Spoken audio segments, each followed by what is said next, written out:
Syndicated presents Shep and Sean, featuring Matt Shepard and Sean Baligian.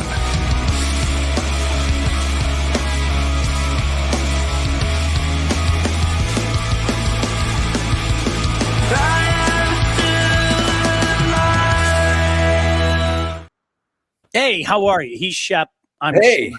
Hi, do you have a How are nice Father's Day, Shep?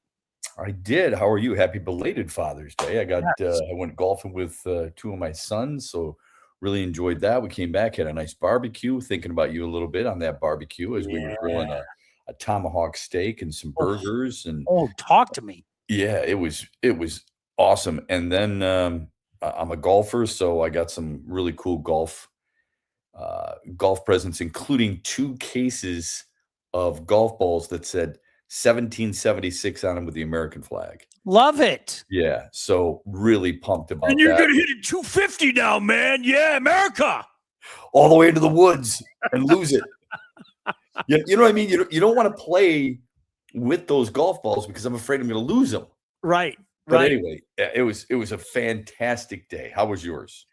Shep, I don't know if you and I have ever had this conversation. Honest to goodness, I am not a person of want or need. I mean that in all sincerity. You kind of get to a certain age. I have everything I need. Okay. Yeah, I'm not clothes guy. I'm not car guy. Go get me a gift certificate to the butcher. I'm okay. Right. Mm-hmm. I have long wanted, you're going to laugh at me, one of those rollers that keep the hot dogs warm from Comerica Park. And they got it for me. I'm looking at it right now. I have a Comerica Park roller. The reason I'm laughing is because you're a grill guy. Uh-huh. Those things do not make good hot dogs. Listen to me. I want to sell a coffee for 59 cents and a big gulp for 99 cents every time somebody comes over my house. And then I'll ask you if you need any gas. Shep, listen to me. And wait a minute, you want to sell a tin for $6.50? Yes, exactly. Shep, I enjoy the Comerica Park dog. I'm not going to lie. I really do. I enjoy the Comerica Park dog. So that's legitimately what I did. They went and got that. And I tears of joy. I was so happy. And they were even like, okay, everything we get you just kind of look at. And, you play the game and you're like, oh, that's so nice. And Shep, I don't care. That was in the it's in the pantheon of greatest gifts ever. I said it. I have no problem saying that. It sounds like it. Listen, I think that's awesome. I do. I mean, and you're a simple man. It's one of the many things I love about you. You're a simple man. That's okay. Okay. But it just doesn't seem to coincide with who you are by putting hot dogs on a grill. That's very cool. Shep, you know what? I can still put the sausages on. I can put the burgers on, but you know what? I'm just going to put, it can fit 36 dogs on that roller. And come one, come all, help yourself. The dogs are on the roller. Okay. Okay. Well, listen, here's the only thing I would say. I liked Tiger Stadium hot dogs. Yes. But I'm not asking my kids to go get me the vendor with a big boiling pot carrying around his neck and squeezing some mustard on the end of him. You know what I'm saying? Those were awful. I couldn't stand the boiled ones. I'm not going to lie. Oh my God. I loved Tiger Stadium hot dogs, but I don't like boiled hot dogs. You're right. But at Tiger Stadium, it worked. I don't know why. Yeah. Maybe it was that stick that they used. Remember when you were a kid and you had ice cream, the little chocolate ice cream cup, the Malta cup? Yeah. And you had the wooden stick.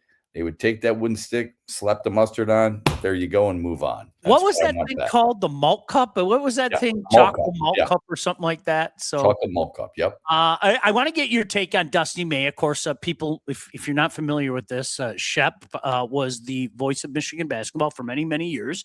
So I'd love to get his take. Can I do this only because our buddy Tom in London threw this up there? Look out for Florida next season after that trade.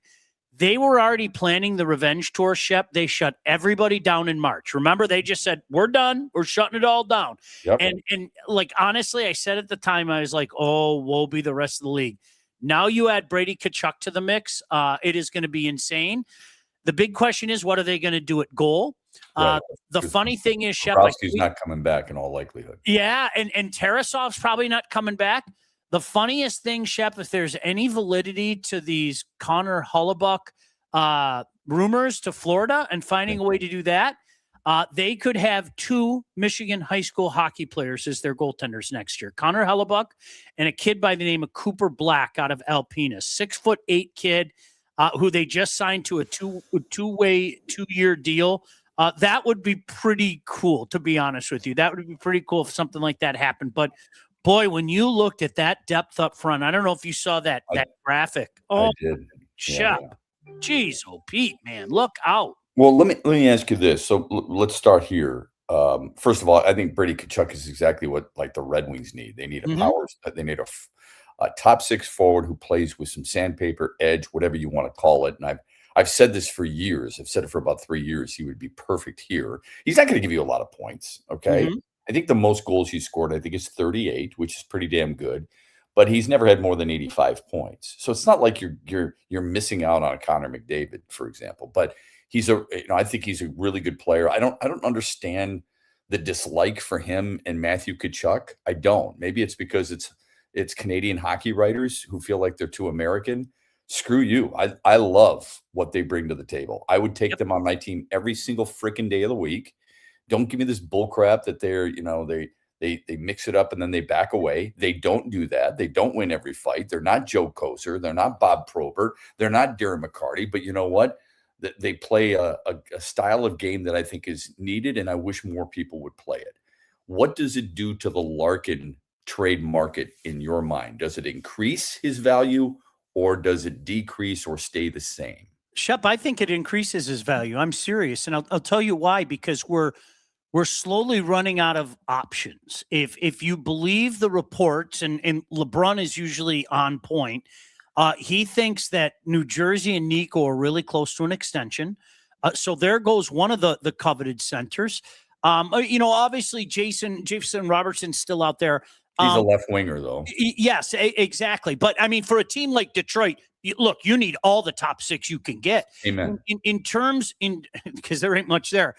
But in terms of the centers, I mean, Dylan Larkin might be the prize. Now, we still don't know about Mason McTavish. Mason McTavish is more of at his age, let's see what he becomes as opposed to what he is right now at 23 years old. So I think the teams that are in the market to add that guy and maybe plug him in as a 2C, or dare I say, in Minnesota's case, Montreal is. He would be perfect in Montreal. I'm not joking. I think Nico might be better, but he would fit really well with Demidov on his wing. But a team like Minnesota, you really wonder if Bill Guerin's going to sit back and go, okay, let's find a way to put a package together. Even if it means that we have to throw a bunch of number ones Detroit's way, we have to find a way to put a package together. So I think based on that, it might improve, Shep. It might be. Yeah, I don't think ones matter. If I were a general manager, I wouldn't want ones. I want proven players. I think hockey is different in that regard. People think about this for a second. Florida just got Tkachuk for 2 firsts, number 9 and 25 overall, a future 1 and a second rounder. Who was the number 9 overall pick a year ago? I don't have any idea whatsoever. Nobody does. Yeah. Who was it the year before? Nobody knows. Who was it the year before that? We should know. It was Nate Danielson. So I don't know the hockey scouting departments and who they're looking at and why. Nobody does. Maybe you do. We try to liken every damn draft to football and basketball. And I warn people, you don't know the kid who's playing shortstop at Cherry Creek High School in Colorado. You don't know the guy who's playing for the Quebec Major Junior Hockey League and is having a great season. You don't know them, okay, until you're told who they are. More often, everybody knows, Lafreniere was supposed to be this franchise-changing player. He has not been, nor was he for the Rangers. Rasmus Dahlin took some time to get to where he was as the number 1 overall pick. But how many guys outside of the team you follow do you really know where they were drafted? I'll take the Brady Kachuk. I'll give you 2 first-rounders and future draft picks and be damned with the rest of it. If Larkin, if that's what Yzerman's going to settle for, I think people are going to be pissed off, Sean. I do. I'm going to be really want proven players back. Shep, I'm going to be really intrigued to see what the market says, because if you look at Nyes, the reported deal with Montreal was huge. It was a pick. It was the Western Hockey League Defensive Player of the Year, who, as a defenseman, he scored, 48 goals or whatever the hell it was. It was Zarovsky, who everybody's drooling over, but was a second-round pick. And those are the types of things I look at, and I say to myself, well, if Nyes gets that, but then you turn around and you look at that package from Brady, and I agree with you. I make that trade all day for a known. For Brady Kachuk, a guy that I saw up close and personal from the time he was 16 years old, I make that trade for him all day. You go to a war with a guy like that. As Gordy said up there, that's the type of guy that Detroit needs, could be a face of an organization, all that stuff. I make that deal all day. But now what's the market going to dictate for Dylan? And I don't really, and truly, I don't know the answer to that question. Yeah. And then you look at the Quinn Hughes trade, of course. Okay. So Vancouver got a couple of forwards, a defenseman, and a first-round pick. So I'm not saying that's what Dylan Larkin's going to get. I'm giving parameters there. All right. Yep. You're talking about all draft picks for Brady Kachuk, 3 players and a draft pick for Quinn Hughes. That's something that I think more Red Wings fans would be tolerable toward. I don't think Dylan Larkin fetches that by any stretch, but I think this team needs, I think he's going to have a hard time saving face with all the negativity that has surrounded this. We can blame Dylan Larkin for somehow it went public. I'm not saying it was Dylan Larkin's camp that went public. I happen to think it was another team that actually leaked it. It wasn't the Red Wings because it doesn't make them look good. And it wasn't Dylan Larkin because it doesn't make him look good. But you're looking at, he's going to have a hard time saving face. And in order to do that, he needs to be able to go in front of the fan base and the ownership and the media and say, look, it's unfortunate that Dylan's gone, but here's who we got instead. And these guys are going to make us better teams. You can't do that with draft picks, Sean. No, Shep, I think, honestly, regardless of what you get in this deal, this is going to be a step back to hopefully take 2 steps forward. Because if you're a contending team, why on earth would you give anything up of consequence that is going to play anything of consequence for your contending team this year? It might be a younger guy who, isn't quite there yet or something like that. So honestly, I know Red Wing fans, that's the last thing in the world that they want to hear. But I mean, think about it from the other team. Okay, I'm contending, and I feel that Dylan Larkin is. So why would I give up a piece of what I feel is a contender? Maybe it's a young guy. Maybe it's a guy that's still trying to crack and get the minutes, or a guy that's, at the American League level or in his last year, a junior. I don't think you're going to get the immediate dividends that I think some people think you're going to with this deal. No, but you're going to, you got to give something up to get something. 100. And if he's as sought after as we like to think, this will be a pretty good indication of where other teams see him compared to how we see him. You know what I mean? Tigers up 3-1. Kevin, glad Colt Keith was able to deliver an RBI before Jahmai Jones pinch hits for him later. Yeah. It's okay. Can I ask this question before we dive into some of the other stuff? Kevin McGonical's in the lineup and he's at third base. Yes. Zach McKinstry's in the lineup and he's at shortstop. Yes. So Zach McKinstry has played, I think, 11 games at short. Not started, but played 11. Kevin McGonical's played like 50 games at short. Something along those lines. I think Detroit is like 22-30 with him at shortstop. Why isn't he playing short every day? I'm just wondering. I don't know. Like they got him at third base where he's played about 40 games there. Okay. So he's comfortable.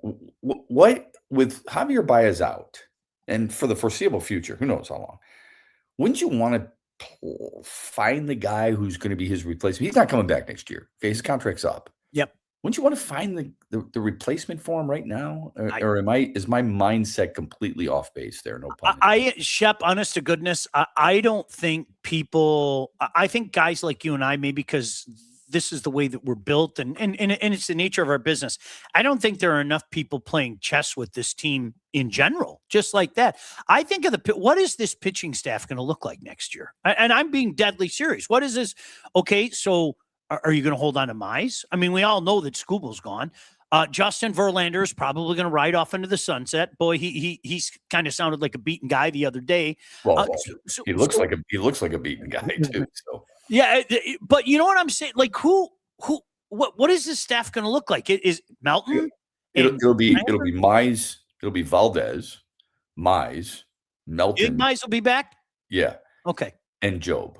Okay. Those will be your 4, and then you'll pick up another guy who, is let go, and you'll get him for cheap. You'll get him for $15 million on a 1-year deal, unless they feel like somebody from the minors can come up and get the job done and be Montero would be involved in this mix too. I would think, because I think he's proven himself pretty well, don't you think? Yeah. Okay. Do you feel like Ty Madden is a guy who is worthy of a guy who could start 32 games for you? I don't know how they feel about that. Yeah. So I think you have some options there, even if they happen to be in trade mode and get rid of Casey Mize at the trade deadline. And I'm not saying they should. I'm just saying even if they did, you still have, with Montero and Melton and Job hopefully back and Valdez, it may not have been the staff that Valdez was envisioning, but those are decent options. I think I love Jackson Job. I think it's not horrible. It's just that, to me, the Mize question is huge. I mean, this is a guy that looks like maybe he's finally putting it together, albeit in the contract year. Yeah. But the kid can't stay healthy. But I've read people saying, he might command 15 to 20 million on the market next year based on how he's pitching and everything. So I think there are just a lot of interesting questions going into next year beyond Tarek Skubal. Yeah, I think they have 15 million wouldn't surprise me at all. Yeah. He won 14 games a year ago as an all-star and has got really good stuff this year. He won't be on the market. They still have control of him, I believe. So he would go to arbitration. I think isn't Mize up? I think Casey's up, isn't he? Oh, I didn't know. I thought let me fact check myself. Yeah, I want to make sure they have one more year of control. Yeah, I could be wrong, but I'm almost positive that he is he's in that contract year. So 1 year, $6.15 million contract. Yeah. And how many years is UFA. He is a UFA, arbitration avoided this year, UFA 2027. So very, very, very interesting. Okay, so he is a free agent after this year. Although I'd pay him 15 mil. That's easy. Yeah. I think he's going to get more than that. So do I. And that's what makes me worry, if you know what I'm saying. For sure. Yeah. And I think Tiger fans have every right to worry about this. Alan says Sweeney is his replacement. No, he's not. Did we give that up yet? Did we? Jeez. Trey Sweeney's been $1.90. He had a $1.96 a year ago. You think he's their replacement? He's not that great defensively either. Stop. That is not the case. Like I look at that deal. I was telling somebody this the other day. I mean, Scott Harris and trade deadline, it hasn't been good. Okay. First, he is, as you know, the K-Rod stuff. Then the Jack Flaherty trade that everybody went crazy over. Are we ever going to see Theron, Lorenzo, YRN? Will Trey Sweeney have anything to do with this team? And oh, by the way, we got Flaherty back, and he was paid more and performed worse. Mm-hmm. So I mean, I don't know how anybody could say that was a win. And then obviously we know what happened last year. So I don't put a lot of faith into Scott Harris at trade deadline at all. Not at all. Yeah. Why would you? There's been absolutely no reason whatsoever. I think that will be just as interesting. It's a unique situation that our sports town is in right now, Sean. Unless the Tigers do something where they're moving forward and they're not going to trade and they're going to hold on, because you see the national medias, the John Heymans of the world and the Buster Olneys. One day, they're definitely trading him. Another day, they're going to hold on to him. They're going to wait and see what happens. Yep. No doubt. In this division, in this league, you never know. But our sports city is in a really unique situation. We are following as closely as possible, living through every single win and loss with this team's best pitcher. And then you're doing the same thing, living through every single moment on social media with the Red Wings captain. And now you're trying to figure out too if one of your all-star players in your basketball team is going to be back as a free agent as well with Jalen Duren. Although I think he's going to be a restricted free agent, which is fine. So I think it's kind of a unique situation about what's going on here and how all the things we're following besides the teams on their field of play. Interesting comments. I'm intrigued to get your take. And for people out there, Matt Shepard, of course, longtime voice of Michigan basketball. Glad for Dusty. Anyone still trying to climb the ladder per se is smart to jump ship from college to pros in the current year. Shep, did this kind of come out of nowhere? I mean, I didn't hear anything about this, and then maybe about 10:05 this morning, it was all over the place. And I think in retrospect, as Austin said, well, I understand it, but did you hear anything about this, or was this kind of out of nowhere? Yeah, I think this came out of nowhere. You know, it was 2 weeks ago. He was on 2 different podcasts, and he was telling anybody who would listen, I'm not going anywhere. No. You don't have to worry about a thing. It's interesting. Jeff Goodman reported that he didn't sign a contract extension, which who do you blame there? Okay. And then the answer everybody wants to know is why. You know, if all these things you were saying about Michigan is true, either they're untrue or you wanted to get out all the while, right?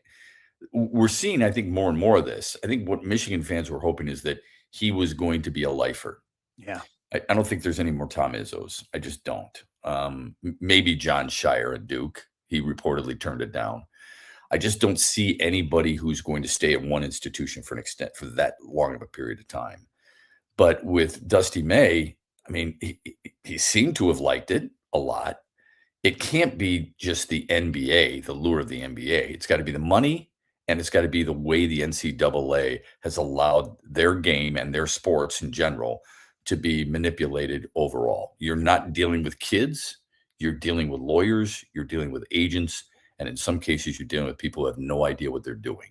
And I think that wears on people. Sure, the challenge of the NBA is something I bet just about every coach would want to try to embrace. But I think a lot of it has to do with the scope and the way the NCAA is handling its business. Don't you? Oh, it's feckless. I don't like it's like Shep, honestly. I think we're seeing front and center now what a lot of people thought about the NCAA for many years. It's feckless. It really is. It's an entity with almost no power. It's incredible. This is inmates are running the asylum type of stuff. So what's the point of it? What does it do? I don't know. That's the $1 million question. I wish I could give you an answer. I don't know. How do you justify? How does anybody justify their job there? I mean, if you wanted to do a hard-hitting interview with the NCAA, let's just say Dan Gavitt, okay, who runs the basketball operation. You want to do a hard-hitting interview with him, you say, justify your position. What do you do? How are you helping college basketball? Mm-hmm. What are the rules that are in place that are helping not just the players or the coaches, but the fans? Because more and more fans are getting pissed off. Now, they'll go to games. That's fine. You can go to games and still be pissed off. You and I did that with the Lions for years. Okay. Mm-hmm. That's not the question. The question is, are they embracing and caring about your product as much as they used to? The answer to that generally is no. Yeah. Shep, I still laugh. I know it's 10 plus years ago, but like literally the biggest loudmouth as to why we should never have some kind of college football playoff was a guy by the name of Bill Hancock. And I used to refer to him as Satan because, we're not changing all that stuff. And this is how it's just how the NCAA operates. So when it comes time to advance, because they saw, hey, maybe instead of one golden goose, we could have multiple golden gooses. Naturally, who do they hire to head the playoff committee? Satan. That's like God saying, Satan, you have been my arch enemy for years, but I want you to teach a class on Christianity. Good luck with that, Satan. It was that kind of mind-blowing thing to me, but that's how they operate. That's how they've always operated. It's a good old boys network. There's no doubt about that. Mm-hmm. And I don't That's a great question you pose. Like, I'm not even being funny. What do you do? What NC2A? Tell me what you do. Yeah, I think a lot of businesses are good old boy networks. Like Yeah. if I ran a business and I needed a certain expertise in a certain area, and I felt like Sean Belegian or another friend of mine were qualified, absolutely I'd hire them. Why? Because I know them, I trust them, and they have a proven track record. So that's fine. That's why a lot of schools hire coaches from the past. Sure. Sean, we see you in the NHL all the time. I mean, regurgitated coaches. That's fine, okay? Because they've won and sometimes they just wear out a welcome. My bigger issue with the NCAA is that you said feckless, and it's a perfect word. There's no leadership whatsoever from there, okay? And I'd love to know when you go to Indianapolis, where their headquarters is, what these people do. Yeah. How do they go about their business? What do they view as a threat to what is going on in the NCAA? And what do they view as a solution to dilute that threat? I don't think they have any clue whatsoever. That's the frustrating part. Just let it go and let every school handle its business and have these big companies handle conferences. Otherwise, look, we all know what the root of all evil is, and it's greed, right? It's money. That's what's happened to the NCAA. You're right. They had one golden goose, and then they thought, you know what? I got an idea. What if we expand this and expand that and expand this? And suddenly it's out of control. I hate to tell people this, though. There's plenty of people in the media who have been vying for extended playoffs for a long time. Okay. Yep. So it wasn't good enough to have 32 teams in the NCAA college basketball tournament. It had to be 64. It wasn't good enough for 64, Sean, and it's going to continue. And it's the same thing in the college football playoff. Why? Money. And that's it. No doubt. No doubt. I don't know much about Mike Boynton. You tell me. I really don't. I only know from what I read. I remember Oklahoma State or whatever. Yeah, Are 8 years. You surprised that they just hand it over at this late juncture, or does this make sense to you? Yeah, I think that's the underlying issue here, Sean, and that is the timing of everything. You know, why did it take this long? Why in the world is he leaving now? What happens to the kids who he promised he would be there for? That's an issue too. Now they can go back into the portal, but it's after a new coach is brought in. That's when I think they have 15 days, correct me if I'm wrong here, 15 days to enter the portal, and what does Michigan do about that? Right. What if a lot of their guys leave? Well, then what do they do? There's just that these are all problems that anybody who had any right of mind, any observation of what's happened in the past could have foreseen, and yet there's still no guardrails. Like, we've seen this for years, Sean, and the NCAA still doesn't address it. It's unbelievable. It really is absolutely unbelievable. We have so much stuff to get into yet, and I know a lot of people want to go watch the Tigers. Speaking of the Tigers, Shep, at what point in time do you say the Tigers are back? Is there like a Is there like I was talking with my son. I said, you know what, get a couple games within 500 and we'll have a conversation. Yeah, I think I would say 5 games within 500. I probably would say that. Baseball's the hardest sport in this sense, Sean, because it's every day. It takes your emotions up and it takes your emotions down. It makes you believe in something, or it gives you false bravado in another. When they beat the when they beat the I'm sorry, when am I drawing a White line? Sox? Tampa. Then they beat Tampa. When they swept Tampa, people started going crazy. And I said, you realize there's still 12 games under 500, right?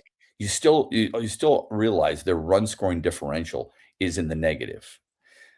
What's interesting here is that every team in the AL Central, their run differential, and I think it's an important statistic. I'm not saying it's the only statistic, but it's an important one, just like goals for and goals against in hockey. Okay. You look at the plus minus for sure. Detroit, every team in that division is a minus in run scoring differential. It's unbelievable, but it's true. And you're taking on a Yankees team that is number 1 in the American League in run scoring differential.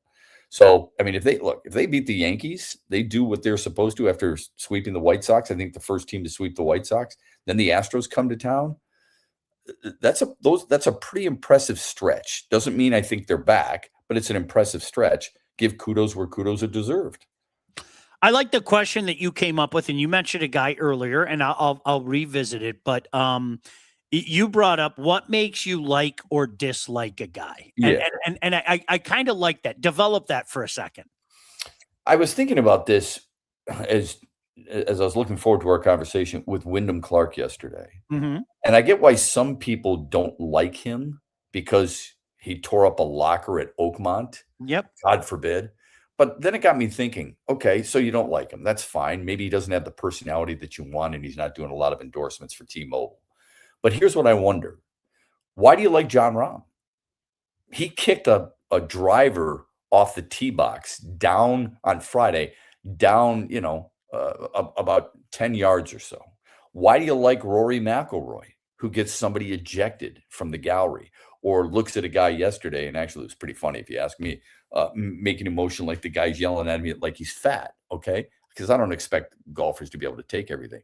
I'm just wondering what makes you like and what makes you not like certain players. Because don't if you start getting into personalities and you start getting into personal lives, there's going to be a lot of players and coaches you do not like over the years, even though you think you like them now. It's kind of funny, Shep, because I oftentimes and you know this, we're privy to some information that maybe the average person in public doesn't know. And I've always joked when I'm done, I'm writing a tell-all book, and I am blowing the whistle on everybody.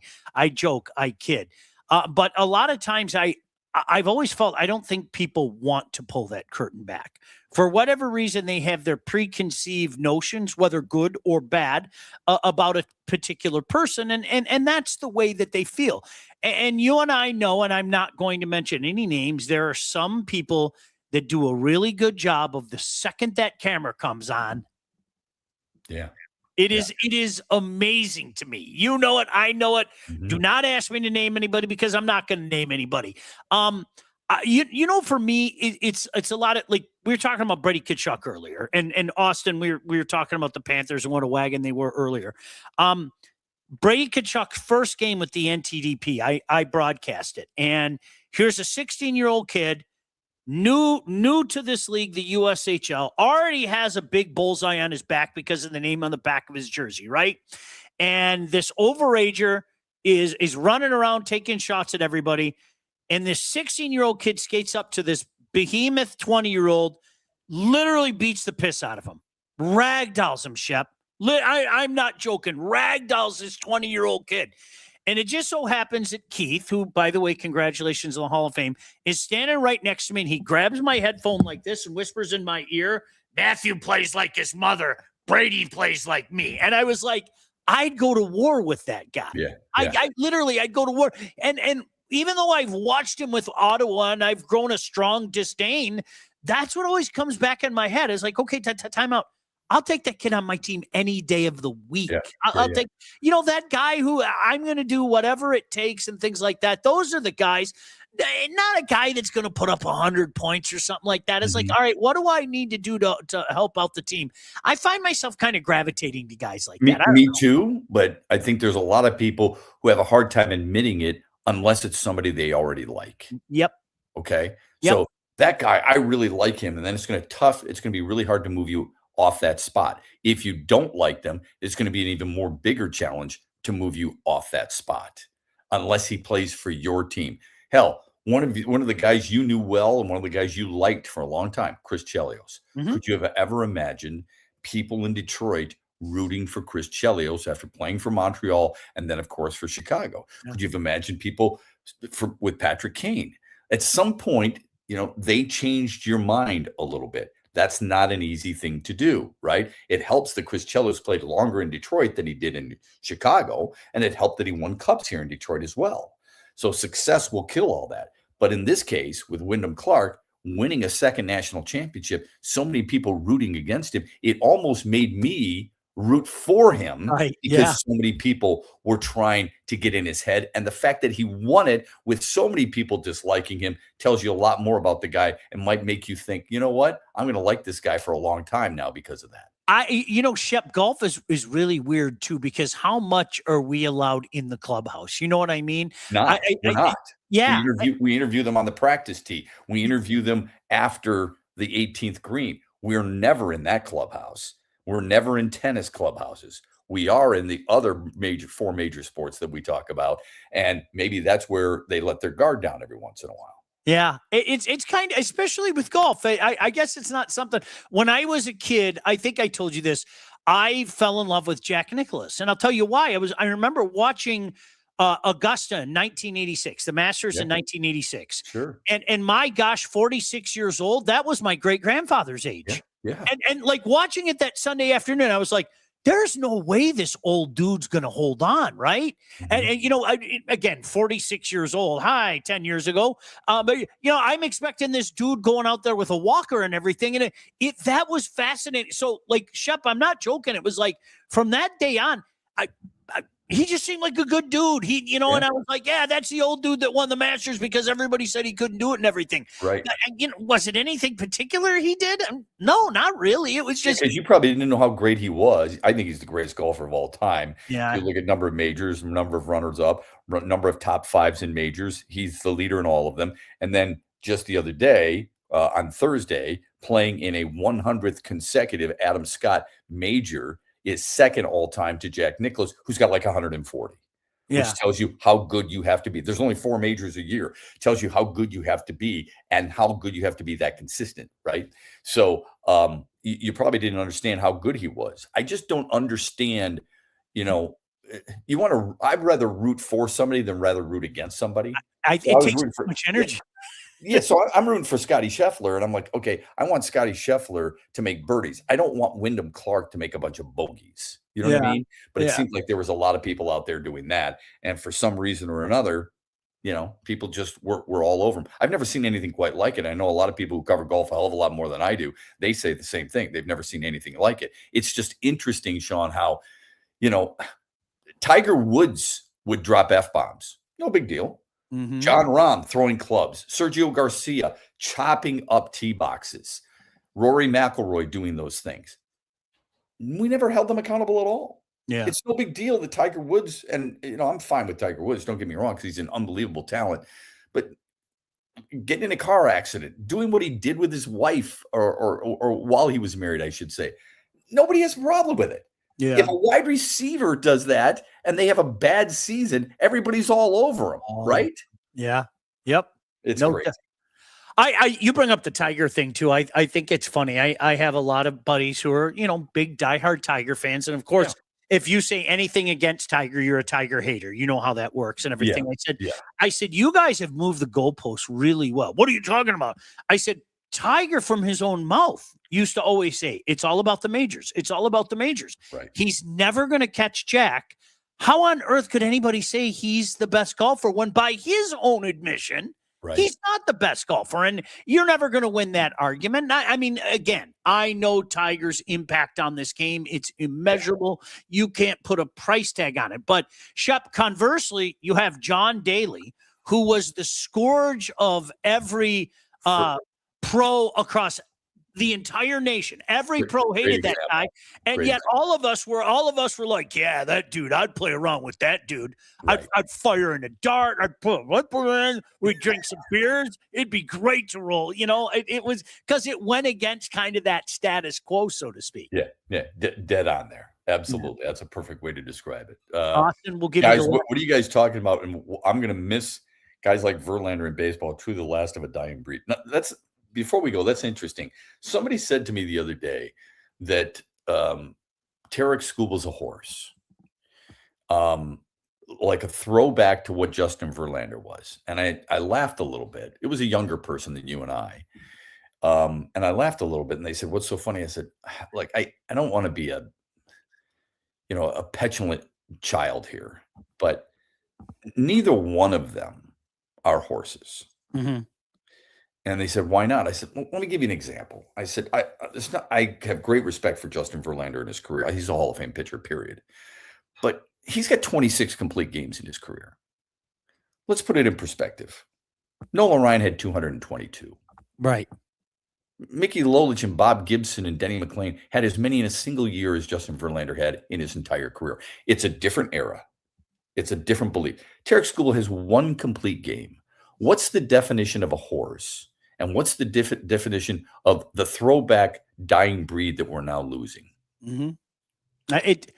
Shep, we have to redefine dynasty. We have to redefine dynasty. I'm convinced we'll never see dynasties like when we saw when we were a kid. I'm convinced the game's changed. Who's the last dynasty? The Patriots, right?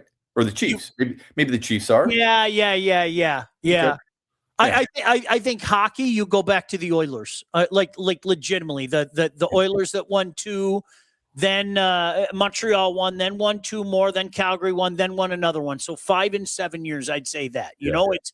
Yeah. I think we've redefined it, and Pittsburgh came close a couple different times, winning back to back. Detroit came close, winning back to back. I think the Wings winning. Well, like you said 5 and 7. 5 and 7 was that's incredible. Yeah, the Wings won 4 and 11. Yeah, which is still incredible. Don't get me wrong. And the Blackhawks won 3 and 6. 10. Yeah, right. That would be 3 and 6 years or something like that. Pretty close to it. Was it 3 and 5? It may have been 3 and 5. Maybe 3 and 5. Yeah, it was. That's because they beat the Flyers in 10. Yeah, so that's pretty impressive, Sean. Yeah, we haven't even seen 3 in a row, though. We haven't seen that since. I mean, my goodness gracious, the Islanders. It's 40. Yeah, it's 40 plus years. I mean, really, 83 was the last time that we saw it, and I'd be stunned if we ever saw that again. We've seen Tampa came close, Florida came close. Mm-hmm. I'd be stunned if we ever see that again. That's just the way things are now, man. It's I think that's fine. I have no problem with it. I can't say unless it's my team, I want to see them win over and over and over again. I say that all the time about dynasties. You hate them unless they're yours. Of course. A lot of people didn't like the Cowboys dynasty or the Niners dynasty or the Patriots dynasty. Obviously, the Packers dynasty way back in the day. Didn't see any of that. Didn't want that unless it was ours. Okay. Yeah. So we thought the Red Wings had a dynasty. We loved it. We loved that the Pistons were even mentioned as a dynasty similar to the Lakers and Celtics because the Pistons played in 3 straight NBA championships. People didn't like them, but we loved it. We wanted to keep it going. That's kind of how I look at it. I know this because I was looking over Shep's left shoulder. I need like a continuous loop of Riley Green running. It's one of the funniest gosh damn things watching Riley Green run. So when I was watching the screen behind Shep's head, I saw Riley Green. Only one human being runs like that. And Michael said it. Riley Green solar home run. So they're up 5-1 right now. On Garrett Cole. Yeah. Cool. That's impressive. Before we get out of here, I'm going to ask you one question. I want your answer. You only get one All-Star. Because it's an absolute farce how Major League Baseball does this. But Dylan Dingler's not going to be an all-star, at least by the wave of votes that we've seen. For some reason or another, he's not going to be. So my question to you would be, who would deserve it? Would it be McGonigal, Dingler, Skubal, or Green? I think it's Dingler by a mile. One by a mile. Yeah, I do. I think it's Dingler by a mile. I think what you're doing with Skubal is you're doing the I mean the time honored. How many times did we see this when we were kids, Shep? Mm-hmm. You're getting a lifetime achievement award. Skubal could be an all-star every year. It's not that he's having a bad year or anything like that. Mm-hmm. I think when you compare Dylan Dingler to the rest of the catchers, except that kid from the A's, mm-hmm. there's no comparison. Like that to me, unless you think I'm off base there. I think there's Dylan Dingler and then what's Shea Langoliers. Yeah, Langolier. I think that there's those two and everybody else. I really he's even behind Alejandro Kirk. And who's been out the whole damn year, right? I mean, I don't get it. I don't get it. The only thing I would say I don't disagree with you because I think it's Dingler too, especially with his 2 out hits. And I think he's got more homers than Shohei Ohtani. He's got more homers than Mike Trout. He's got more homers than Gunnar Henderson. Riley Green's batting close to 300 and has been batting 300 all year long. Monster. Not like there's a ton of really good left fielders. I mean, Yordan Alvarez second, I think, right now in All-Star voting, and he's in left field. But Riley Green's made a pretty damn strong case. I think his season has gone under the radar because of how good Dingler's been, number one, and number two, because how excited people are for McGonigal. And I think because of people like me who are just infatuated with him running like a broken leg gazelle. I love watching that guy run because it's like, hey, I know a dude that runs like that. I can't run either. So it's kind of good that I can relate to a major leaguer. Make sure you check out Shep every morning. Always a pleasure, my friend. All right, pal. I'm glad you had a good Father's Day. Have a great week. We'll talk next week. You too. I'm going to do some of those hot dogs on my Comerica Park roller. Sounds yummy to me. All right. See ya. Matt Shepard. Talk to you soon. Thank you guys for joining us tonight. See you. Shep and Sean, featuring Matt Shepard and Sean Baligian. Executive produced by Sean Baligian and Todd Losey. Theme song, incidental music, and related sound effects are from Still Alive by Anti-Ghost.